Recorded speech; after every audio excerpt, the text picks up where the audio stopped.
Canal deferente, ó. Canal que é laqueado, que é fechado, a vasectomia. Hoje em dia já é reversível, né? Fez a cirurgia, fechou, resolve reabrir o canal porque casou de novo, quer ter filho, aí vai lá e abre o canal. Tá bom? Como eu falei, quando fecha aqui, o espermatozoide não sai da região do epidídimo, fica preso ali embaixo. Prejudica a função sexual? Não, tem testosterona, continua produzindo espermatozoide. A única coisa que acontece é que o espermatozoide não passa no canal deferente, foi fechado. Professor, tem um outro procedimento de cauterizar, onde se torna definitivo? Eu não entendo especificamente da cirurgia, mas pode ser até que façam um procedimento irreversível, não sei. Tá? Aí deve ser o urologista lá que deve oferecer para a pessoa na hora, né? Tem esse método. Aí deve ter sim, não tenho certeza. Tá bom? Aí, olha só. Observando a vista posterior, ó, então, tirei os órgãos e a gente está olhando posterolateralmente. Tá? O que a gente vai ver aqui? Vesícula seminal. Tudo bem? Que produz o sêmen. E a próstata. Tá bom? A vesícula seminal a gente só consegue ver por fora. Nesse ângulo de visão aqui, né? Fica lá atrás, mas aqui do jeito que eu virei a pecinha. Tá bom? Na vesícula seminal é produzido o sêmen, ou líquido seminal. Um líquido com característica alcalina, que vai ajudar a proteger o espermatozoide. No canal da uretra masculino e no canal vaginal, que são ambientes ácidos. Então, cada um de nós aqui é um sobrevivente, um batalhador, né? Que conseguiu alcançar um objetivo, encontrar um óvulo. Certo? Então, você venceu vários limites aí já na sua vida. Até foi interrompida ainda. Você conseguiu chegar lá. Então, desde já se sintam vitorioso. Tá bom? Esse líquido ajuda na proteção do espermatozoide ao longo do trajeto que ele vai passar aí. Tá certo? Esse fluido, mais o fluido da próstata, que também ajuda na produção do espermatozoide. Aí eu vou ter que fazer um corte agora. É misturado ao espermatozoide. Deixa eu apoiar a pecinha aqui. Nesse canal pequenininho aqui que a gente consegue ver.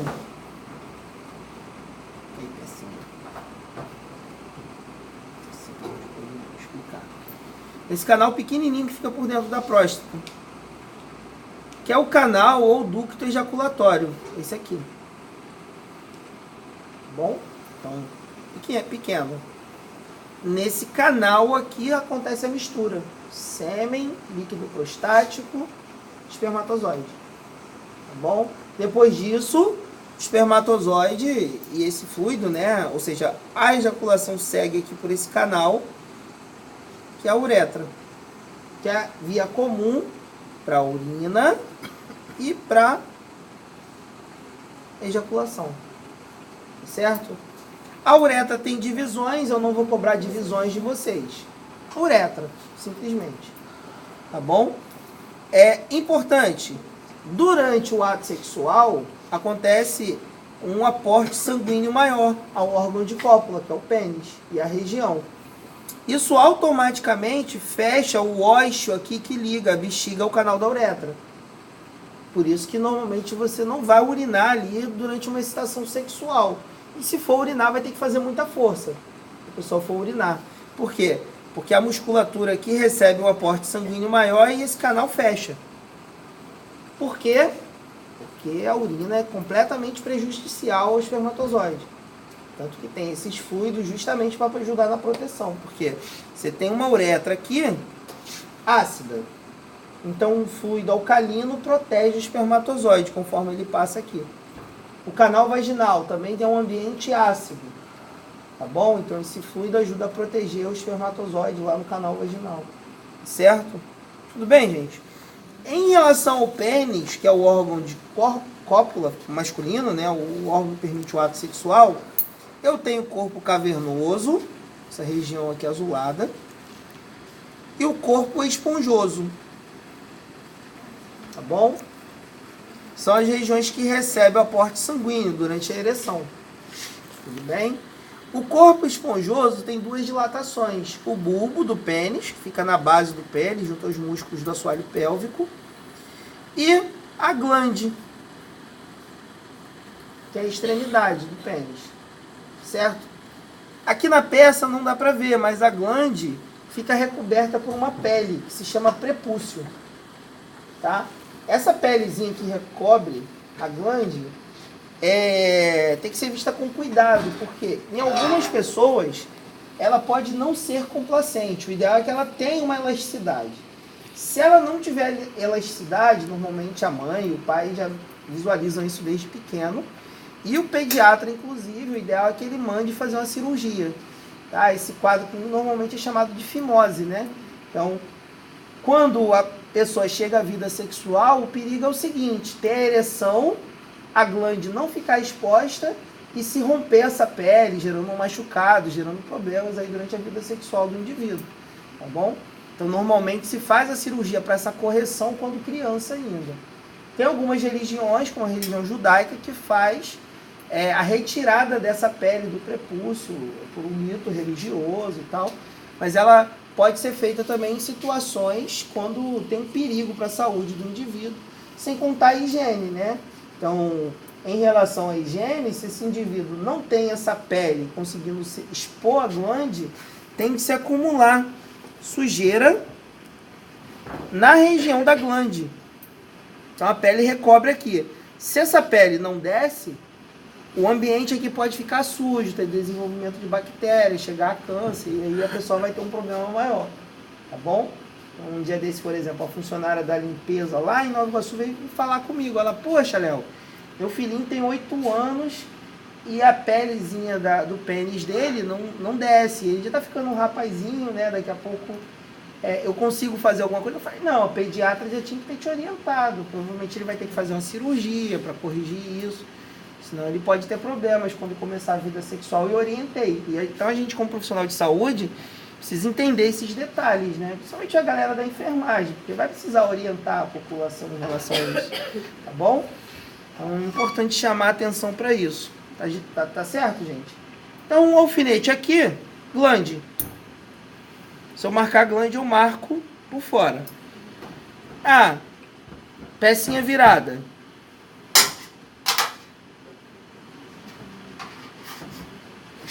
Alfinete. No tecido vermelho, corpo esponjoso. Alfinete no tecido azul, corpo cavernoso. No canal, uretra. Eu não vou nem dividir uretra prostática, uretra esponjosa, não vou cobrar essa subdivisão não. Tudo bem, gente? Perguntas, dúvidas em relação ao sistema genital masculino? Esse canal aqui, Canal ou ducto ejaculatório. É um canal que fica dentro da próstata, que é a convergência, né? A chegada do canal deferente, tem o canal da vesícula seminal e dentro da próstata esses fluidos se misturam para ejaculação sair. Tá bom? Beleza. Canal o quê, professor? EGP? Ejaculatório ou ducto ejaculatório. Vamos lá.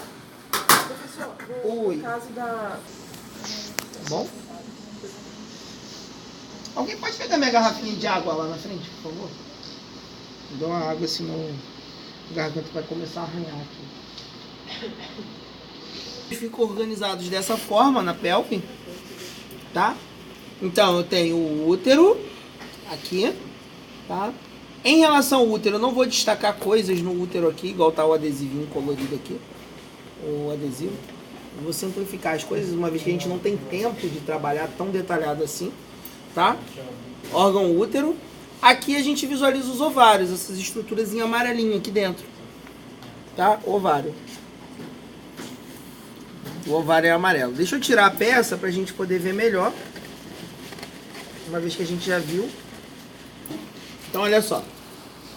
Aqui atrás a gente tem a região do reto, faz parte do sistema digestório, né? O finalzinho do sistema digestório, que vai convergir lá para a abertura do esfíncter anal, tá bom? E aí, gente, olha só. Em amarelo aqui, é até meio complicada a visualização desse tipo de peça aqui, mas se eu destacar, eu vou tentar dar um jeitinho de virar a pecinha, fazer uma seta apontando alguma coisa e vou apontar para vocês no dia. Primeira estrutura que eu vou falar aqui são os ovários. Tá? Só uma pergunta, marcar o dia. O quê? Isso aí, se você for marcar, trabalhar com ele. Como assim? Mas era prova. Prova prática, filhote. Não, eu sei, porque todas a gente tem tempo, né? Por exemplo, sistema urinário, a gente não vai ter tempo nem de estudar, de fixar, na verdade. Não, vocês podem estudar aí durante a semana. Como, professor? Com outras provas. Tem prova a semana inteira. Como vai estudar pra essa? Eu sei, gente, é apertado. Coloca só uma. Mas todas as turmas, ó, isso aqui tá com adesivo, né? Mas a gente consegue ver melhor aqui, ó, vou apontar ele, ó, ovário essa estrutura em amarelo. O que eu tô fazendo para ajudar vocês, que é o que eu posso, é encurtar. Encurtar no sentido, se você for ver todos os lugares que estão com adesivo aqui, eu não vou cobrar tudo isso. Ele deve ter ficado lá no... Vai deixar adesivo aí.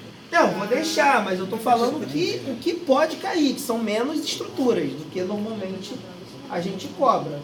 Então eu só vou cobrar o que eu realmente estou especificando, tá? Então, por exemplo, a própria tuba uterina, que eu vou falar a seguir, ela tem várias divisões aqui, eu não vou dar a divisão. O útero também tem várias divisões, eu não vou dar essas divisões. Então relaxa, tá light, tá bom? Ovário, estrutura em amarelo. Aqui, ó. Não dá pra gravar não, mano. Tá bom? É a gônada feminina, responsável pela produção de estrogênio, progesterona e liberação do óvulo. Bom, então, gônada feminina. Uma vez ao mês, durante o ciclo menstrual, que normalmente tem 28 dias, tá bom?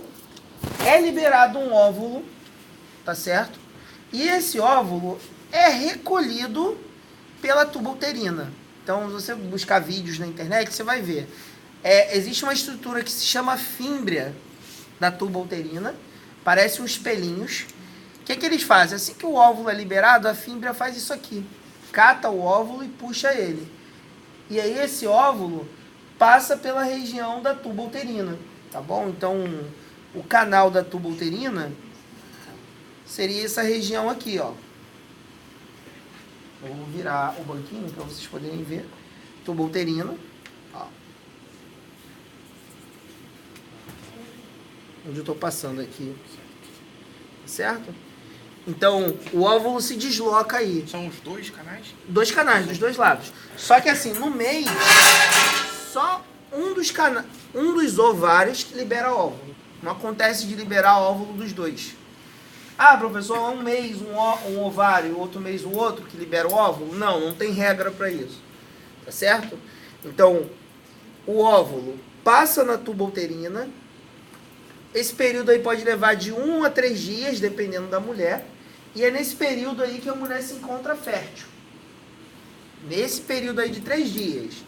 Se acontecer a relação sexual sem um método contraceptivo, vem um neném por aí. É gol. Provavelmente, gol. Até Tá certo? a minha veio tomando remédio. Caramba. Porque provavelmente o remédio não devia estar com efeito. Alguma coisa O do meu aconteceu. irmão veio com vacina.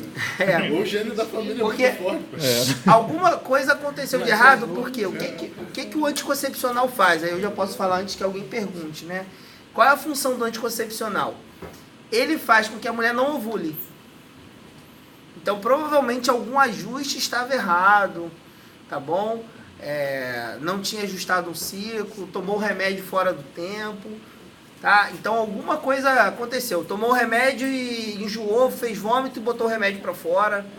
Pode ter Um dia acontecido. que não tome já pode acontecer de ovular. Pode alterar tudo. Então é isso, ela tomava um dia, o outro ela esquecia os 3. Tá explicado. Ela tava te enganando, ela queria um gol, E não adianta tomar aí esqueceu no dia seguinte, depois tomar 2. Não adianta. Ah, então Tem que era ser isso, um ela dia fazia de negócio todos os desse. dias. Não Então, adianta. tipo, todos os Já dias, tava meio-dia, já. e lembrar só às 6 horas da Já tarde, era. esse período você pode ovular. Já era. Gol. Aí nasceu Olha o isso. problema, né? Porque, na verdade, esses hormônios, eles enganam o organismo, tá? Porque a liberação do óvulo, Pra pegar de frente. ela normalmente vai ser feita da seguinte forma. Existe um hormônio, que são os hormônios folículo estimulante e luteinizante. São hormônios da hipófise, que é uma estrutura que fica lá perto do cérebro. Esses hormônios, eles, uma vez que se detecta a alteração no nível de progesterona e estrogênio, eles são liberados e a mulher ovula. Por isso que a mulher toma estrogênio, progesterona, os anticoncepcionais são a base dele. Para justamente não ter alteração na corrente sanguínea, faltar hormônio e luteinizante, folículos estimulantes serem Professor, liberados. e no caso do DIU? O DIU, ele tem o T, né? Aham. Aí ele é colocado nas duas tubas uterinas. Na verdade, ele fica ali no fundo do útero, que seria essa região aqui, ó, por dentro, tá? Fica posicionada a pecinha ali. E ele tem um formato de T, que pode ter nas duas extremidades cobre, ou pode ter estrutura de hormônio também, dependendo do tipo de DIU. Então, se for hormônio, a mulher não chega a ovular. Se for a pontinha de cobre, ela ovula e quando o óvulo chega ali em contato com o cobre, o óvulo morre. Tá bom? Então, o DIU trabalha assim, por isso que a mulher acaba não engravidando. Mas aí, outro problema, o DIU precisa estar bem posicionado. Aí vamos supor que o casal se empolgou lá durante o ato, fez diversas posições. O DIU pode sair do lugar, e a mulher engravidar com o DIU, ter um problema mais grave e tal. Então tem que tomar muito cuidado, gente. É gol. É gol e com o DIU lá dentro pode ser até complicado, por causa do desenvolvimento do bebê e tal. Então é complexo. Então, tomar muito cuidado, tá bom? Então, ovário, tuba uterina, tá certo? A gente vê aqui por fora, tá certo? Em relação ao útero aqui, eu não vou cobrar. Vou destacar o útero aqui por fora, tá? Fiz o corte, cortei, ó, a pecinha. Tá bom? A gente tem aqui a região final do digestório, então, fora a parte, tá certo? Aí a gente vai ter a região do útero. Caso eu coloque alfinete no útero, eu quero que vocês me respondam endométrio do útero. Nessa peça aqui, especificamente, não tem as camadas do útero. São 3 camadas. Endométrio, que é a mais interna. Miométrio, que é a camada média, que é a camada de músculo. Tá bom?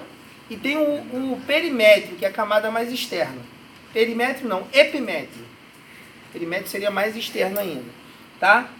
Então tem 3 camadas aí e a camada mais externa. Só que eu só cobro endométrio do útero. Tá bom? Endométrio do útero. Então cuidado com esse adesivinho que tá colado aqui, ó. Então não coloca útero, então. Até tirei ele. Depois, quando o pessoal estiver estudando, a gente coloca de novo. Por fora, útero, por dentro, o endométrio. Não, por fora eu nem vou cobrar útero. Pra não ficar útero ou endométrio, é endométrio do útero. Botei o alfinete aqui dentro, endométrio do útero. Tá? O endométrio do útero é um tecido nutritivo. E por ser um tecido nutritivo, rico, tá certo? Ele vai receber o bebê.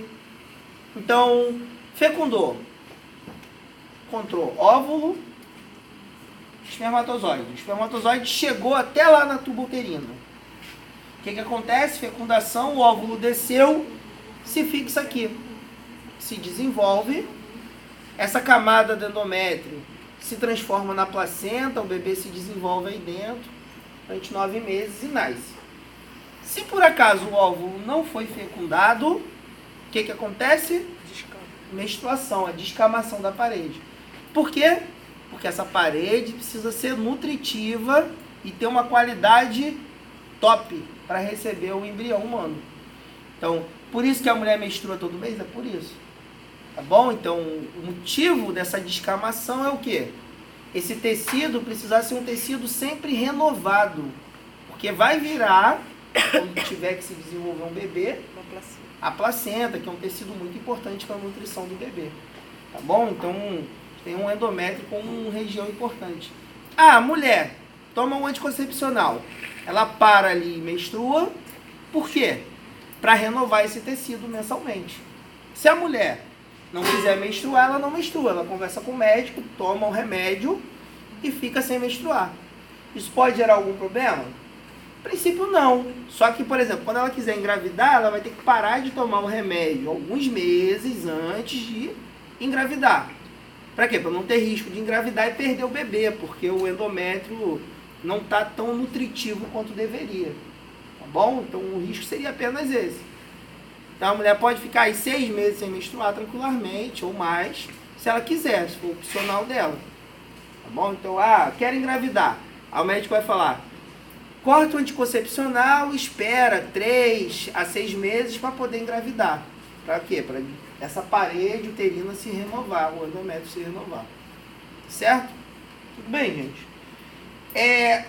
Uma função importante é a função do miométrio. O miométrio vai ter 3 funções importantes, que é a camada de músculo do útero. Tá bom? Então, vou citar essas funções. Em relação a um contexto teórico, né? É importante citar elas. O miométrio permite a expulsão da menstruação. Então, é graças a ele que tem as cólicas. Então, a mulher fica com cólica, a maioria, na verdade, nem todas, mas a maioria vai sentir cólica por isso, porque precisa ser expulso a parede do endométrio, tá bom? O miométrio, que é essa camada muscular, vai ajudar também na hora do parto, através de hormônios que são liberados. Essa camada do miométrio vai dar aquelas contrações uterinas que o bebê faz com que o bebê nasce, tá bom? E no caso do momento inicial da concepção, o miométrio é importante, porque vamos supor que teve o ato sexual e aconteceu a ejaculação. Quando a mulher tem o orgasmo feminino, né, o orgasmo dela, certo? No momento do ápice da excitação, aquelas contrações que a mulher tem, né, aqueles picos de contração, são justamente o quê? A camada do miométrio contraindo para facilitar o movimento do espermatozoide até a tuba uterina. Então ainda acontece isso por conta do funcionamento do miométrio. Então nada vai ser à toa, né, em relação ao funcionamento do corpo humano. Então, durante o orgasmo feminino, aquelas contrações são o quê? Camada do miométrio, gerando pequenas contrações para facilitar o espermatozoide chegar na tuba uterina. Se a gente fosse pensar no mecanismo fisiológico, né, a possibilidade da mulher engravidar é maior quanto mais tempo ela tem de orgasmo ali em relação a essa contração. Tá bom? Então, são coisas que a gente, como leigo, não pensa, mas fisiologicamente tem um motivo para ser assim. Tá certo? Já o orgasmo masculino é mais curto. Por quê? O que precisa acontecer? A ejaculação precisa entrar lá no canal vaginal. Então, não tem necessidade fisiologicamente de durar tanto tempo. Um tempo maior. Então, por isso, o orgasmo feminino dura mais tempo do que o masculino. Tudo bem? Canal vaginal. Muito cuidado aqui, gente. Tá bom? Então, ó. Posteriormente, esfíncter anal e ânus. Então, faz parte do sistema genital. Canal vaginal ou vagina, certo? Da vagina eu não vou dar errado por conta disso, certo? Ó, seria esse canal. Aqui na frente, canal da uretra, tá bom? No final do canal vaginal tem o colo do útero. Vocês anotaram o colo do útero, então deixa eu tirar o adesivo aqui. Seria essa região aqui limite entre canal vaginal e o útero que está aqui em cima. Ó, colo do útero. Tá bom? Canal vaginal.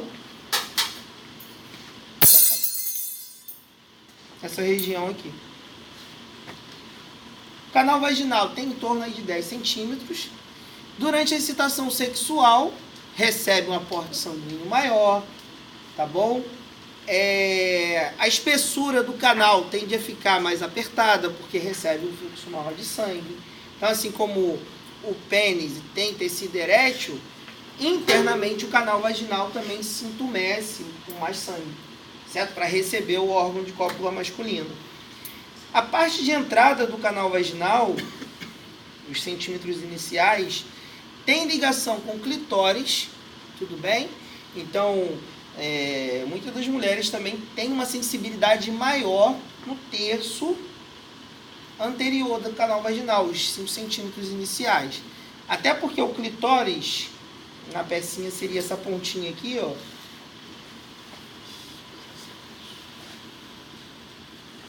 passar de perto que é pequeno.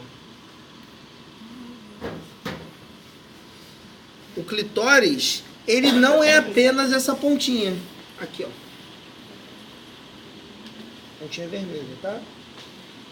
O clitóris, gente, ele não se limita a essa ponta. Pensa no iceberg. Sabe o que é o iceberg, né? Aquele bloco de gelo que fica uma pontinha à mostra e embaixo uma coisa grandona. O clitóris é assim também. Então você tem a pontinha aqui. Se você for estudar mais sobre isso, você vai ver que o tecido do clitóris ele se estende internamente, lateralmente e pega essa entrada aqui do canal vaginal. Tá bom? Então, justamente por isso que essa área aqui é relacionada até como ponto G, essa parte inicial do canal vaginal. Então, o pessoal que estuda sexologia coloca essa área como ponto G por conta disso.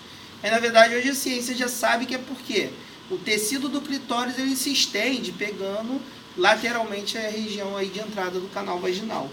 Tá certo? Mais o que?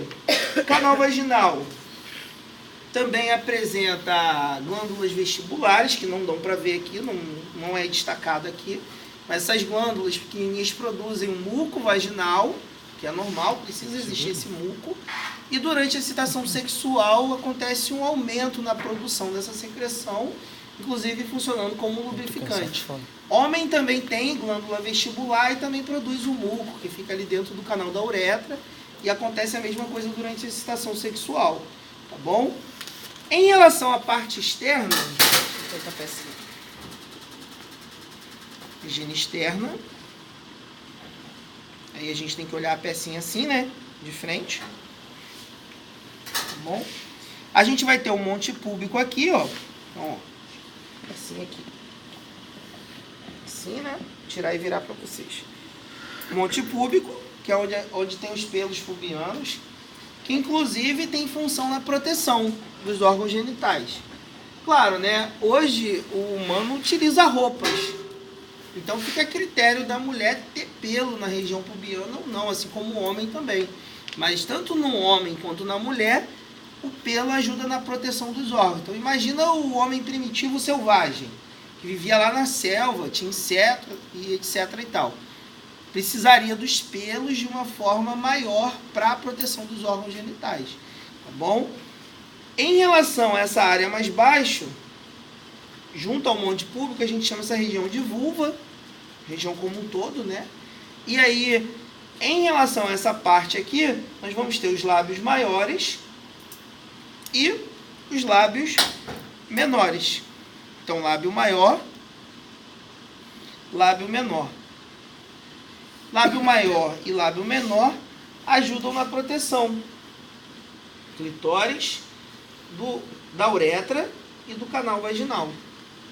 Então, seria um meio aí de proteger a mulher do meio externo, tá? Os órgãos internos dos órgãos da região externa aí, certo? Então, o motivo da existência dessas estruturas seria esse, proteger a entrada, tá bom? Perguntas, dúvidas? Acho que eu não falei aqui, né? O canal vaginal também é o canal que permite o nascimento do bebê. O bebê, no parto normal, nasce pelo canal vaginal. Tá bom? Dúvidas, perguntas? Então, só aqui, o clitóris, ele passa então pelo canal vaginal e pela uretra? Na verdade, anatomicamente, tem um alfinete aí? Aqui. Tem um aí. Então, o clitóris seria isso aqui, ó. Você vai colocar ele na prática? Pode cair na prática. O clitóris seria aqui. Tá? Então é importante saber a localização dele. Então pensa sempre assim, ó. Você tem o lábio maior, o lábio menor. Ele fica na extremidade superior do lábio menor. Tá bom? Claro, acima do canal vaginal e acima do canal da uretra. Em relação ao tecido interno que eu falei, não dá para marcar aqui. Então o que eu marco seria a pontinha. Certo? Perguntas, dúvidas? Não? Ele já tinha falado, né? Sim. Ok? Valeu.